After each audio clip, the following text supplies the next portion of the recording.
Hello there. Welcome to the Africa Rights Talk podcast, a Center for Human Rights podcast series exploring a range of human rights issues through conversations with academics, practitioners, and activists. I am your host, Victoria Amechi. Let's dive in.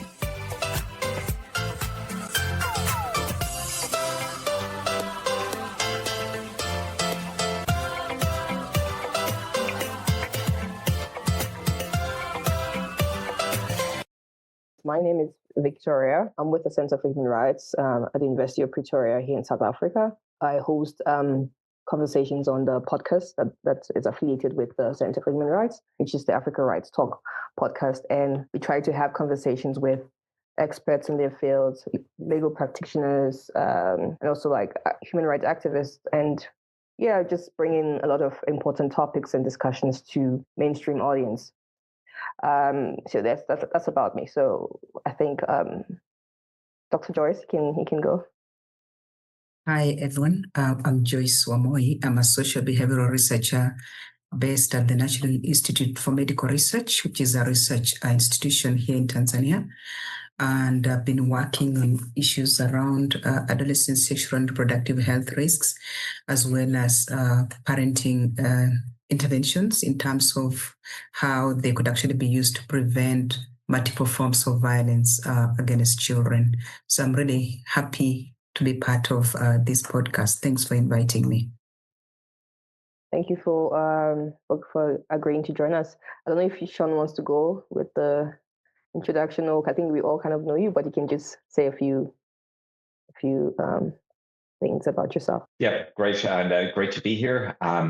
Very much looking forward to our conversation today. My name is Seán Coughlan. I'm director of 2.0. 2.0 is a global initiative to end childhood sexual violence. So we work with leaders like the people on this call and many others around the world to develop a roadmap and a vision on how we collectively can work together to bring an end to childhood sexual violence. Okay, Amelia, you're a silent participant, I guess. You can also go and introduce yourself. Yeah, okay, thank you. And thank you, Joyce, for being here. And Victoria for giving us the platform to talk about 2.0 and solutions. So I'm Amelia, I'm part of 2.0. I support communications and operations. Great to I will be behind the scenes listening to you. And great to have you. Thank you for giving us the platform. All right, thank you so much. So I'm going to give a brief introduction as to why we're here on the podcast for our listeners. We're here with 2.0, consists of Seán Coughlan and Amelia, and we also have in our presence Dr. Joyce Wamoyi, and they're going to have a conversation reflecting on reducing sexual violence amongst children and how we can use African-led solutions to be centralized to the global effort to reduce this problem or even eradicate it. So my first question would be to Seán and Joyce. You've both worked across different sectors and countries regarding this issue.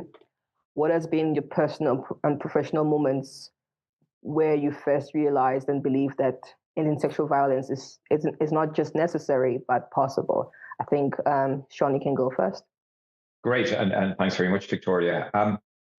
For me, I used to work as head of a foundation. So we used to fund organizations across the world, including in Africa. And one of the areas they used to work on was childhood sexual violence.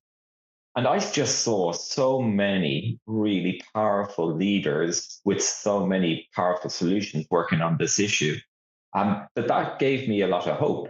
The fact that we could actually make a difference to this issue, because a lot of people at times think that this is inevitable or it's always going to happen. And I just didn't see that. I didn't see the evidence of that. But I guess I thought about it and thought, what is it that's holding us back? Why aren't we making more progress? Because I thought we could make more. And really, I think the insight for me was that one of the things we didn't have is this shared vision, something that we all agreed on, that we all discussed, came together and agreed on how not each of us individually or each of our individual organizations But us together as a community, as an African community, as a global community, what did we need to do together in order to really make a big impact on this issue? And so we brought together 330 leaders from across the world, many from Africa, from 50 different organizations, over 18 months. And we asked them that question, what would it take to end childhood sexual violence? And during that process, during that conversation, I saw something amazing. I saw real excitement among the people we talked to, all of whom were leaders in this area. The excitement about the opportunity to come together, to discuss together, to meet together, to have this conversation together, maybe for the first time. And to really think about what a world free from childhood sexual violence would look like and what it would take to get there. And that was a really energizing process. I mean, the people we talked to came out of that, I think, with a real sense of purpose and hope. And that's really what convinced me that we can bring an end to this if we work together, that we can end childhood sexual violence. And we're seeing the evidence of that. I know Joyce will talk about the work that she's doing in Tanzania. We have seen in India, where school-based programs led to 90% of children who experienced sexual abuse now seeking help. We've seen an 85% reduction in Eswatini and a 63% drop in the US in over a decade. So we are making a difference. And so that to me is what has convinced me, that and the growing political will. We've seen many examples around the world. First ever global ministerial conference on ending violence against children in Bogota last year. Again, very well represented by countries from Africa and ministers from Africa. The Take It Down Act in the US, which is a real step forward in ensuring that online content, damaging content for children, doesn't remain online. The Online Safety Act in the UK. So I think if we move in the same direction with urgency, where it's evidence-backed, and with hope, then what we thought was impossible suddenly becomes possible. Thank you. I agree also. Dr. Joyce? Yeah. No, thanks very much. I've actually been involved in several evaluations of interventions that actually have been geared at reducing child sexual violence and abuse in different forms. Some of them have focused specifically on using parenting interventions that are delivered in person and digitally, as well as just interventions that focused on adolescent sexual and reproductive health risks. And I've seen lots of hope, actually, especially when it comes to programs that have approached it from the perspective of the family context or the structural context where the children are bred, where adolescents actually come from. Those programs have actually shown to work. And as I've been working in this program, of course, there are challenges with really getting them to be scaled up. But there is hope that now we have something that works to reduce violence against children, and those have been parenting programs. I've also seen lots of commitment and dedication at a national level, as well as at a community level, at family level. That's just through my ongoing engagements, doing research and participating in some of these programs. People are ready actually to do something. So previously the issue was they just did not know how to do it in a more systematic way. But you would see parents actually showing lots of interest, commitment, reporting instances whenever and wherever they happen. So to me, I thought there is keen interest, starting from the family level where the kids come from. Everyone wants to do something to the national level. But the issue has always been, but what is it that we can take up collectively and use really to prevent the sexual violence that actually kids were experiencing? And we now have a solution. So it's really exciting to me that we have evidence that actually what we are doing works to prevent sexual violence against children. And I'll talk a bit about that as we go along, maybe just to give you an example of a program called ParentApp that has shown that when you engage parents and caregivers, you can reduce child sexual violence by a massive 67%. So that is really exciting news right now. It's really hot and exciting, and everyone is thinking it's achievable. So I'll be speaking a bit about that. But there is something that works for us to offer parents, to offer policymakers, which was not the case in the past. It was more of we actually pushing for something, but we were not really offering something that the government and programs could actually take and use to work towards the elevation of violence against children. So back to you. Thank you, Dr. Joyce. You towards the end of your presentation, you mentioned the ParentApp Teen that you guys have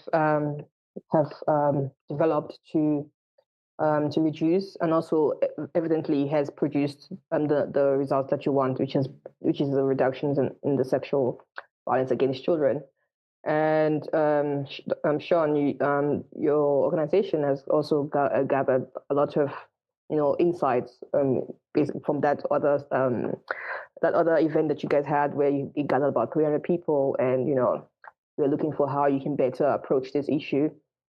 From those different innovations and approaches, what has been the best way to amplify and invest in this approach to reducing sexual violence against children on a global and regional scale?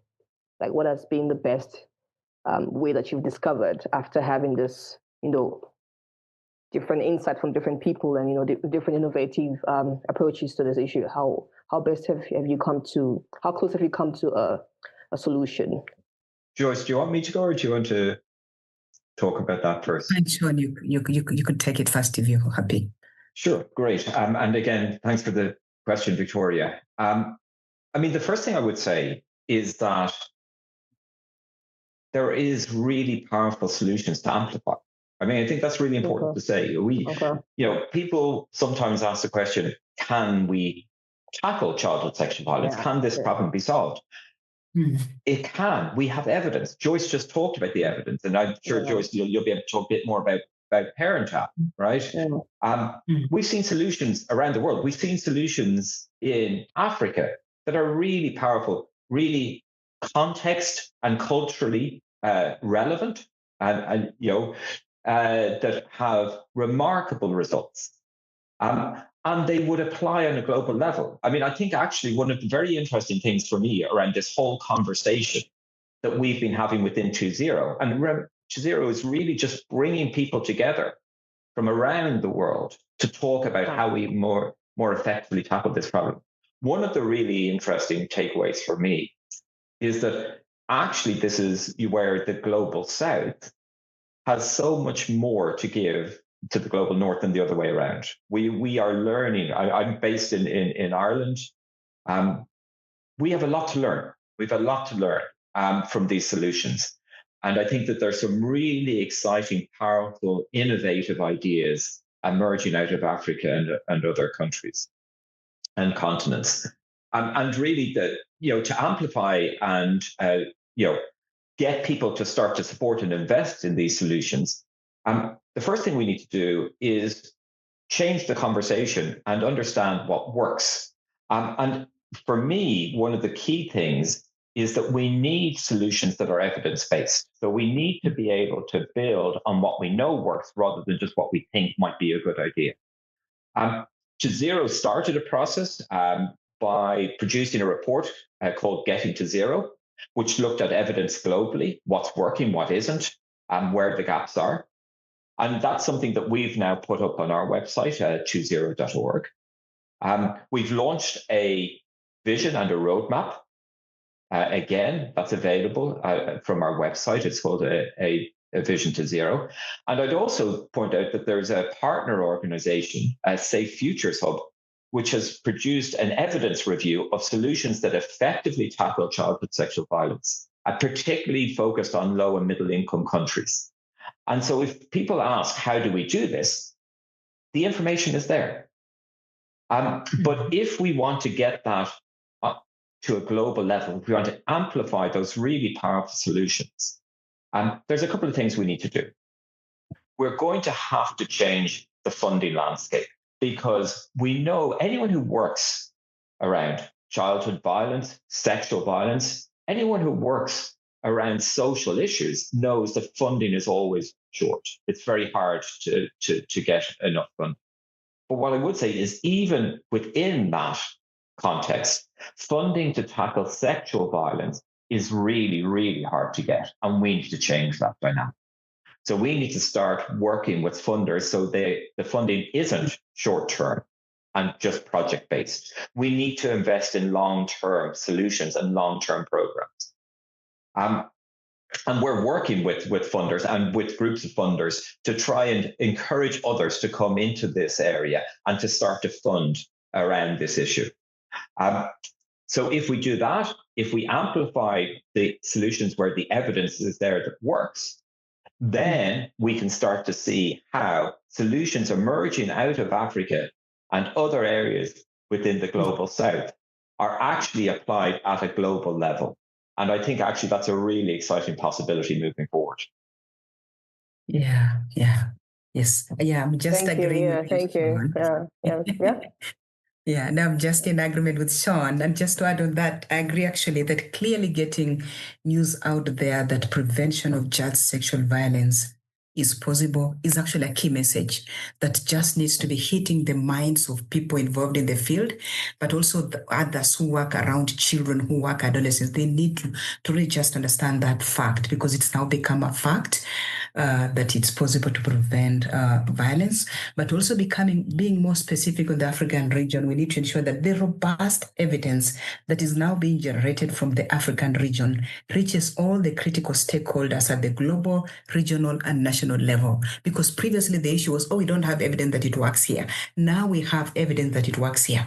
So it has to really reach all the relevant stakeholders interested in this. And just the emphasis has to be this evidence is actually context specific, and we've found that it works.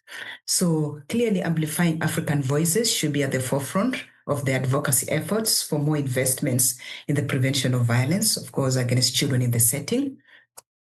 They should also be combined with, of course, sharing examples of what Seán has just said there in terms of this is what works.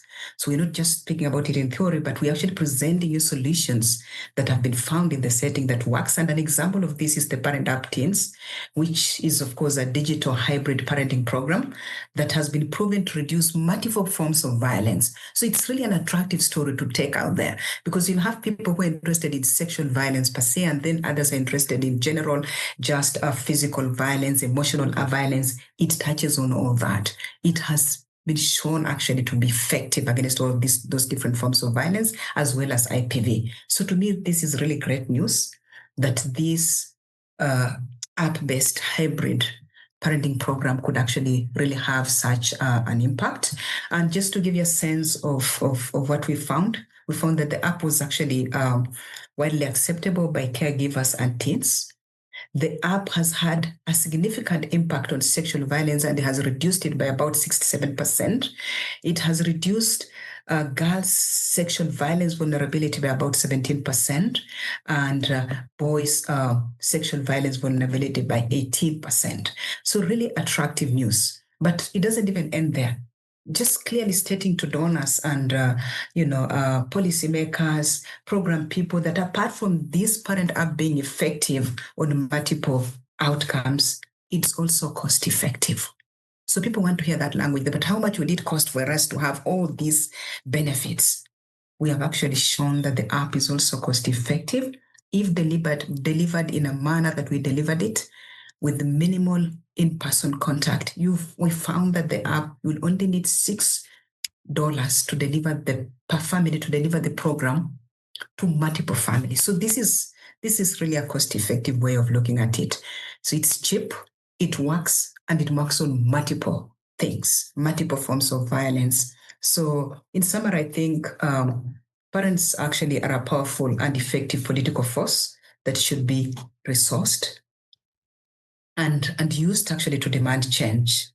They are already showing deep commitments in terms of the investments they're putting in children, the drive towards safety, awareness, and they're increasingly breaking the silence using the minimal abilities and ways that they think they can. So clearly, we should really be pushing for what we found to work by really helping reduce some of these multiple forms of violence that we've seen can be reduced. Thank you. Thank you for that, Dr. Joyce and Seán. I really do agree with the conversations that you've shown. I just want to take away from the already preset questions. Seán, you talked about how important funding and getting your donors to have long-term funding projects for your funding. Funding strategies for your projects, and what you think it's hindering having longer projects, longer financial commitments from donors to this kind of projects? Is it about how we frame the issues? Because I still have this argument, even with like lawyers and human rights activists, when it comes to the sexual nature rights or dynamics of children. Is it because the framing is problematic? That's why people like your funders are unable to commit to a longer term strategy with your project. And to Dr. Joyce, I really agree with the impact of digital tech to really resolve human rights issues or social issues. I mean, one of my interest in the field of law is how the law and technology intersects, and how we can use tech as both an instrumental and substantive, tool, which can kind of like carefully regulate some issues in the social political context, especially within the country, within the region, within on the global stage. So, do you have any idea how you can also, looking at the funding question, how we can also bring or advocate for investments in this kind of technology? Because we know African leaders who are very hesitant to invest in the infrastructure when it comes to tech, and using the tech tools to resolve and solve some issues on the continent. So how do you think you can best, advocate for investments in such a very brilliant tool that has brought about good outcomes and very impressive results? Seán, you can go first. Great, thanks, Victoria. It's a great question. I mean, how do we encourage and support more funders to support this issue and to invest in those long-term solutions? And I come from a background of working for a foundation. So previous to this role, I was on the other side of the table in those conversations. I was, projects were coming to us, and we were making decisions internally about which projects to fund and for how long and what type of funding to give. I would say that there's two really important elements to this, and these are two elements that 2.0 has either worked on or is supporting others to work on. The first of those elements is it's very hard to get funders to fund for the long term if they cannot see what that long-term journey looks like. So if you say, this is what we think will happen, or this is the plan for the next 2 or 5 years, that's fine. But where does that lead to after that time period? What happens next? Now, nothing is guaranteed. You can't promise everything will work exactly as you planned. But if you don't have a plan, it's very hard to get people to fund you for a long-term journey. They need to understand and believe in the path that you are taking. That needs to be convincing to them. It needs to be credible. So the first thing, and we saw this when I was working with the foundation, is we saw that individual organizations have those plans. Not everyone, but a lot of organizations have that long-term planning. But as a field, as a whole issue, or as everyone together, that was just missing. So when you thought about how together do we solve this problem, we didn't see that long-term plan. And that's exactly the problem that 2.0 looked to solve by bringing Joyce and many other colleagues and leaders together to talk about what do we need to do together. And when we talk about a vision to end childhood sexual violence, we're not talking about a vision for the next 3 to 5 years. We're talking about a vision for the next 20 to 30 years. So that kind of gives a path forward. And that's going to be important if we want people to commit to support us in the long term, not just in funding, but in terms of advocacy, in terms of messaging, in terms of communication, in terms of policy change, all of those really important elements. We will be much more powerful and we'll get much more support if we can tell the rest of the world what it is that together we are going to do. And that, as I say, is a convincing, credible, realistic journey, realistic plan. So that's the first thing. There's one other thing I think that is going to be really important to get more funders to commit more money for more time. And that's for existing funders. And I have to say that there are some funders right now who have made a huge contribution to this issue, an enormous contribution.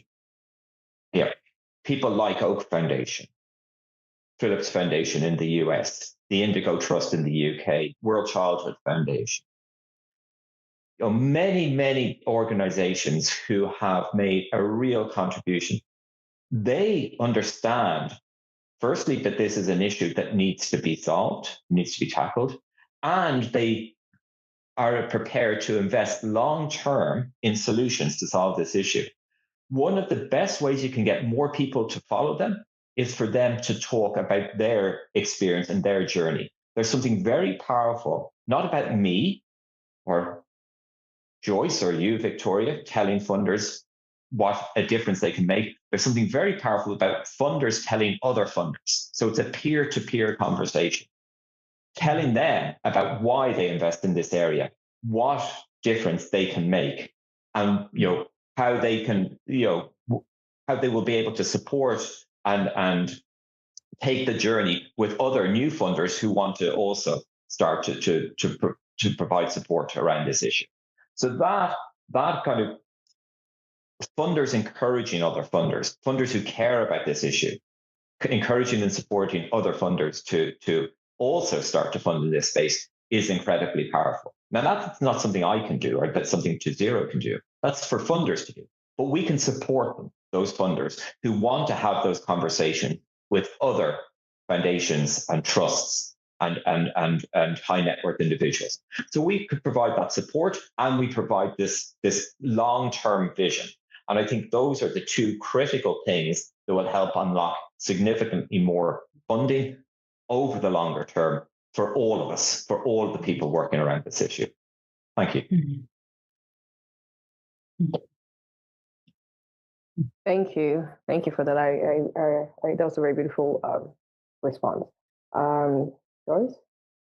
Yeah, now just reflecting on this a bit more. Again, I just go back to this issue of solutions that work. So clearly presenting to any person you want to engage in this field in very simple form about what works and why it's really important to invest in it is really key, especially for governments. They need to understand, because we have competing interests here. We have, they're having so much they need to juggle with limited resources. So why should they invest in this?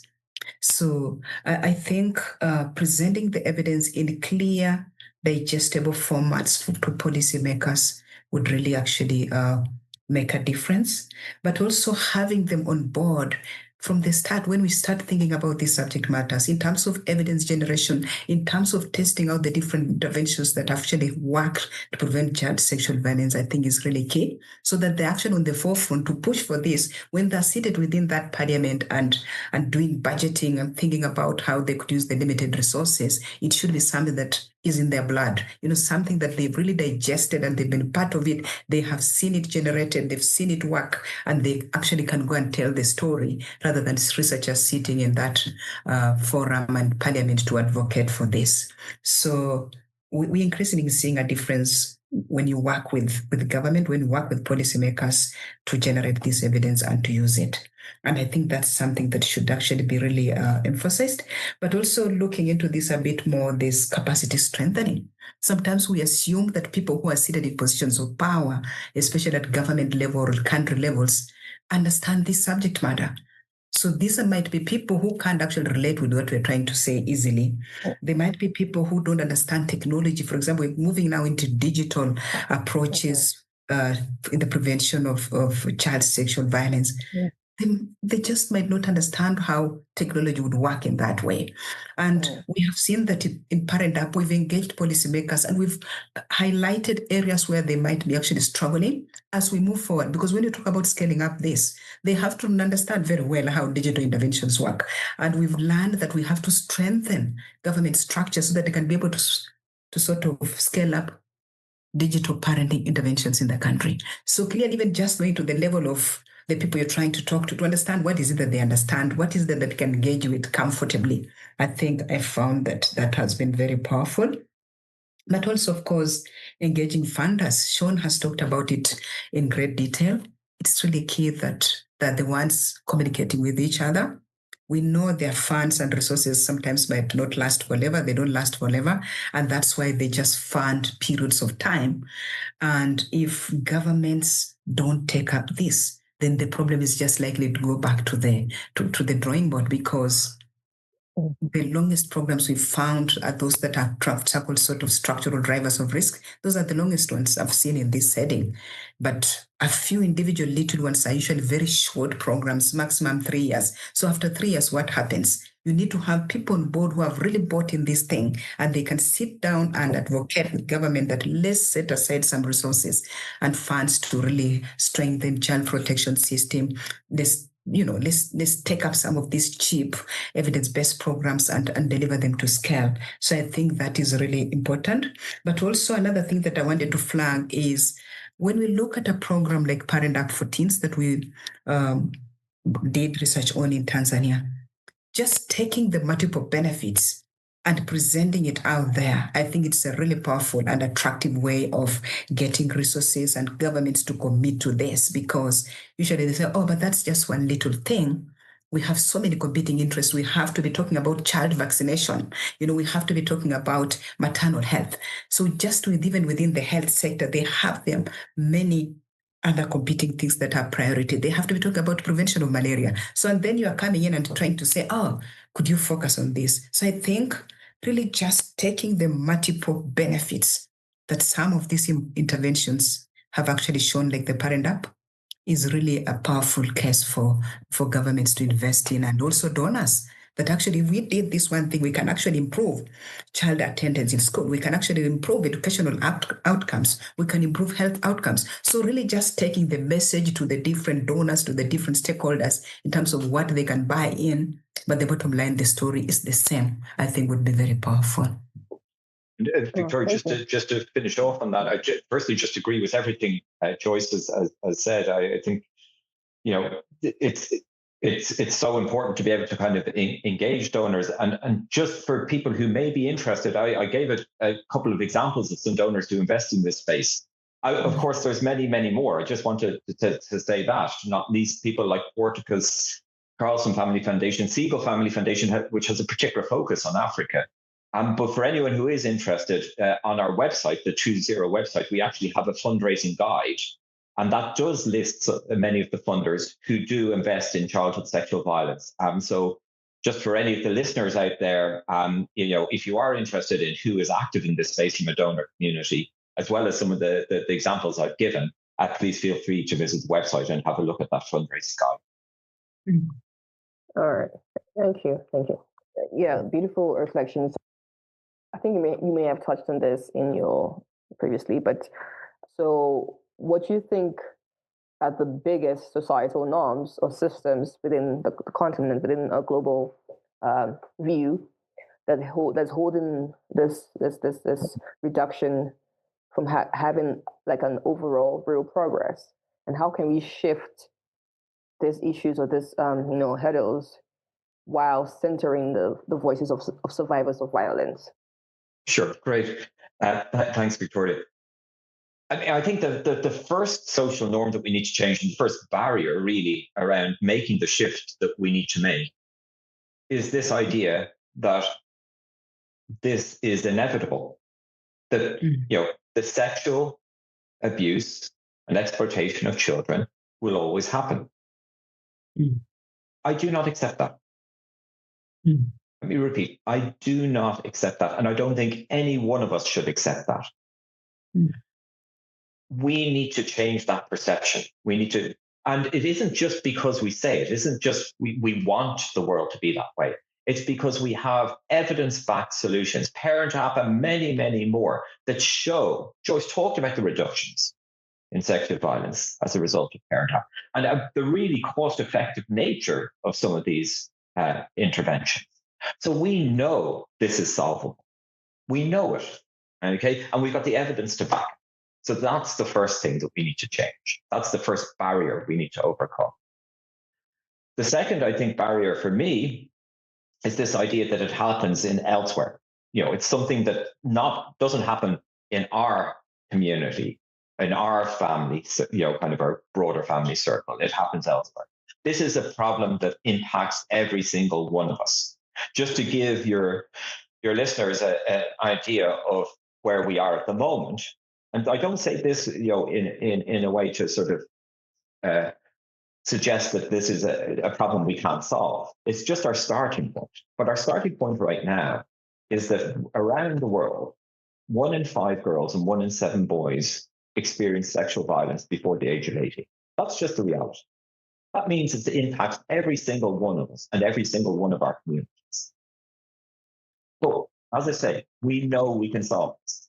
So we need to break down the barrier about fatalism, and we need to break down the barrier around this happening elsewhere and not impacting us. And there's one other barrier I think we need to break down, and that is the stigma associated with this. People with lived experience have for too long, society has kind of suggested that they should feel shame, that this topic is taboo, that they shouldn't talk about it. That as parents, we avoid that conversation, because it's uncomfortable. The same for teachers, health workers, policymakers. That sense of stigma needs to change. And we're seeing some really, really positive steps in that direction. Over the last number of years, we have seen the emergence of movements such as the BRAVE movement, which is a movement of people with lived experience, survivors of childhood sexual violence, who are now starting to talk about that experience and driving and pushing for change. And they're bringing that conversation into very powerful groups of people. The BRAVE movement was working very, very strongly to get the group of G7 leaders who are, this week meeting in Canada, to start issuing communiques to include the commitment to address childhood sexual violence. Because of survivor voice, for example, in France, the Prime Minister has supported the creation of a National Survivor Council, giving people with lived experience a direct voice in policymaking. And so that's the kind of momentum we need to build on. So I guess my answer, Victoria, to the question is, we need to stop the sense of fatalism. We need to stop this idea that it happens elsewhere, not in communities that we live in. And we need to break down the taboo and stigma associated with this issue.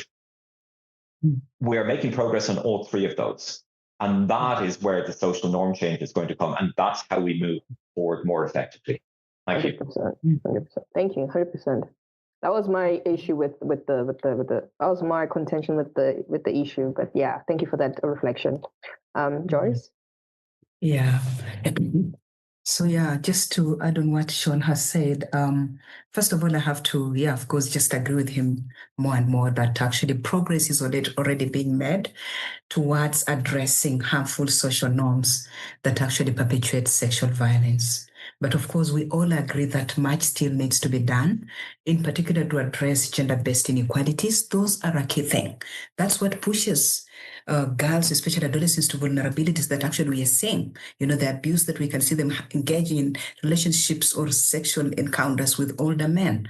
The gender inequalities that actually distribute resources differently is a major issue that we are slowly addressing through bigger structural levels like education for girls and boys as well, but also issues around gender roles, norms around imbalances of who decides what, who is in control of what in families. Just at a family level, again, if I reflect on that, there's still lots to be done. And again, now just taking an example and drawing again on our recent hot evidence that has come out, again, the parenting interventions.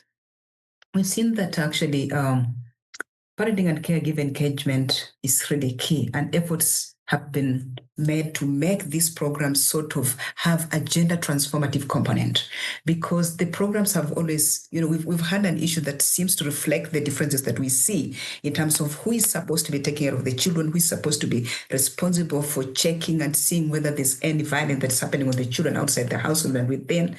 And we are now specifically having a gender transformative component put in the parenting programs, because we've recognized that strengthening this is really key. And in particular, having fathers on board so that they can really reflect on their own roles. They can reflect with their sons, with boys, to actually understand that some of these things could actually be prevented. To understand that this is how they relate with girls, with females outside their own households, I think is really a key thing that starts off at that structural level of the family. So the programs are increasingly now having in that component of gender transformation, so they can address actually the aspects of gender norms on that might stem from the family level. But also I'm thinking about enhanced public awareness campaigns as really being key. We've seen that mass media interventions are really important in terms of shifting harmful gender norms. We have actually seen this in the evidence that is still being generated. We don't yet have strong evidence on how mass media have changed these social norms in our setting here. But we are working on a randomized control right now that actually just looks at, if you engage mass media, or if you use mass media, can it change some of the harmful social norms around older men having sexual relationships that could actually be termed as abuse with younger girls? So in the future, we'll come up with evidence to show that actually mass media would actually work to shift some of these harmful social norms, and it would actually work on how people think in terms of what they perpetuate and tolerate as acceptable versus acceptable. So I just thought I should reflect on those two things about gender transformation being a key component of the programs, but also the mass campaigns that would tackle these harmful gender norms at a larger scale. Back to you, Victoria. All right. Thank you so much, Joyce, for that reflection. The next question is, you guys have initiatives that collaborates with parents, governments, researchers, and civil society. What has been the takeaways that has made your collaboration successful? And you people aligning on the need to end child sexual violence. So let me go with Dr. Joyce first. Yeah. So first thing, because of course I'm coming in from a research perspective, so I'll draw a lot on evidence here. So evidence, of course, exists that shows that government partnerships are among the most effective sort of ways to expand sexual violence prevention. So clearly that we can't do this alone. We can't just do this as civil society organizations or groups or researchers, wherever. Government has to be actually involved. So we have to sort of find a way of forming partnerships that are actually sort of genuine. And again, partnership can be there, but if they don't buy in as this is a good or genuine partnership, then we won't do much. So clearly we're increasingly recognizing that is the way to go. And we're also looking at it in terms of it's really key to have an integrated and coordinated approach when we are tackling this issue of violence. This is a multi-sectoral issue. It cuts across sectors within government structures, systems, So once we recognize that and really put it on the forefront in terms of each of the different sectors have a role, communities have a role, and all this could be coordinated by what we call government too. I think we can really begin to see a huge impact, but also just really recognizing that communities have to be empowered. That's where the violence happens. The violence doesn't happen at the government level or at the community level. It happens at some level, and usually that is the community level. So empowering communities to be on the forefront of identifying, responding, reporting when instances happen, I think is really key. So it's that whole coordinated structure, coordinated approach that has multiple stakeholders genuinely working together, I think is really key. But again, I had mentioned previously that genuine engagement of government and key stakeholders in evidence generation and program implementation is really important. Bringing them on board, I think, is problematic for genuine partnership. I mean, bringing them on board at the end when we have what works, I think it's a bit too late. So just walking the journey with them and making sure that all the relevant stakeholders, the civil society organization, government, everyone really is aware and working towards the same goal from the beginning. It's not an easy exercise, but it's a really critical exercise that we need to be thinking about. And also, of course, this issue of presenting the case for investment. And when we talk about this, we're now talking about at a level where governments could be thinking about in terms of how to scale up this. Because we are thinking of in terms of sustainability, in terms of once that donor funding runs out, what happens? So we really need to be working in partnership and really having them to be on the forefront, pushing this and seeing how these things, different sectors could be coordinated to achieve the major goal of preventing child sexual violence. I think it's really, really key. And just presenting the evidence constantly in simple formats would make a difference as we bring the different stakeholders on board. But also another thing that I've realized that the governments find it very easy. It's when they're asking, but where's the evidence that works? Just taking the beneficiaries. And in this case, we've taken caregivers and their children, just sampled a few. Come and talk to the minister here. And they came and talked to the minister. It really resonates very well than experts sort of called researchers presenting this in papers, presenting this in statistics. When people stand up themselves and say, we've actually experienced ParentApp, and this is the situation I was in before, and this is what I've noticed, or this is the improvement I've observed in my own child. Clearly, that has touched the hearts of actually major parliamentarians in Tanzania. And I think we should not really forget using real examples in as much as we are going for statistics. So just that. Thank you. Thank you. And just building, and I think Joyce gave just a really fantastic and very comprehensive answer there. And again, I couldn't agree more with everything that Joyce has said. And I'll just give you 3 very quick takeaways, kind of slightly building on Joyce's answer, which is if we're going to bring multiple stakeholders together and if we're really going to move the needle on ending childhood sexual violence, I think we need 3 things. One is we need a shared understanding of the problem. And I think Joyce talked about that and, kind of bringing that sort of experience to ministers of people who've actually experienced things like ParentApp, so everyone understands what it is that we're talking about and how we can go about solving it. So shared understanding of the problem. I think it's really important that we have and we transmit this sense of urgency. We talked about the fact that this impacts all of our communities. This isn't something we should start to try and address next year or, kind of later on. We need to start working on this now. It's a long journey. We understand that, but we need to start, and we need to start now.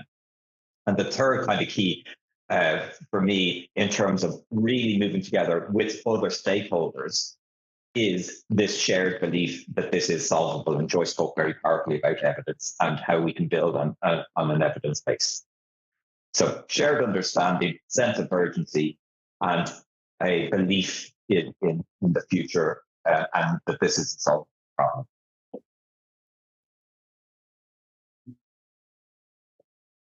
Thank you. Thank you so much, Seán and Joyce.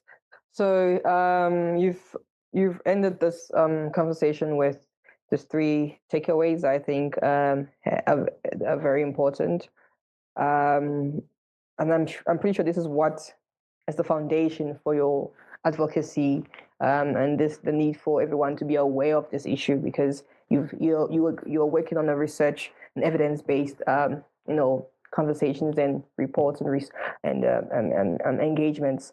So what else does give you hope regarding what you're doing right now and what you want the world to know, especially advocates and researchers and human rights experts or activists that would be interested in such conversations or such advocacy work to take away from this conversation? Seán? For me, it's really simple. I think we are at a pivot moment. I think before, there was many people doing really powerful work, making a real difference to children's and communities' lives. But that kind of collective sense that now is the time for this issue, now is the time where we can start to bring in politicians, where we can start to bring in policymakers, where we can start to bring in the media, where we can start to bring in the general public, where we can start to bring in funders. I think we're pushing to try and get those stakeholders involved in this conversation. I have seen now a group of people, as stakeholders who work on this issue, leaders like Joyce and others, starting to come together. We've now got this shared sense of purpose. We've got this vision for the future. We are building a community together, all of us working on this issue, and people are starting to listen. People are starting to listen. We have this emergence of the survivor voice, a movement of people who have lived experience, who are now talking openly about this and advocating for change. I think this is our time. I really do. I think this is our time. And that is what gives me hope. Yeah. Beautiful. Wonderful. Yeah. Thank you. Yeah. Well, yeah, there are lots of things that give me hope, actually. I was just sitting here and reflecting on what Seán is saying, but just also on our recent VAC survey. So the results have just come out. They haven't been published yet, but they've been presented sort of at a national level. And, there's a reduction in sexual violence and multiple forms of violence. And this is in a context where we don't have a national sort of systematic approaches towards reducing violence, but it's just working. So clearly, I think, to me, what gives me hope, it's possible to reduce just sexual violence and all other forms of violence. As people go about talking and discussing about this thing in media and just really presenting it in whatever little forum that they're presenting, those little things seem to be working. So it is possible. When we keep speaking about this problem in terms of their solutions, I think it's getting down to the people's minds and even to the abusers themselves. That's why we've seen this national level sort of result, that what is happening, why is it reducing? It's now a big question that we are all seated with. What has reduced this violence at a national level? So clearly, it's possible to reduce child sexual violence. There is evidence that points to what works, and governments are increasingly interested. So clearly, to me, it's thinking through how to get investment towards actually sustaining these efforts and making sure that people who are actually interested in having sort of a systematic way of approaching this in terms of reducing child sexual violence have a program that they need. Because in a way, something is happening and something is working for people.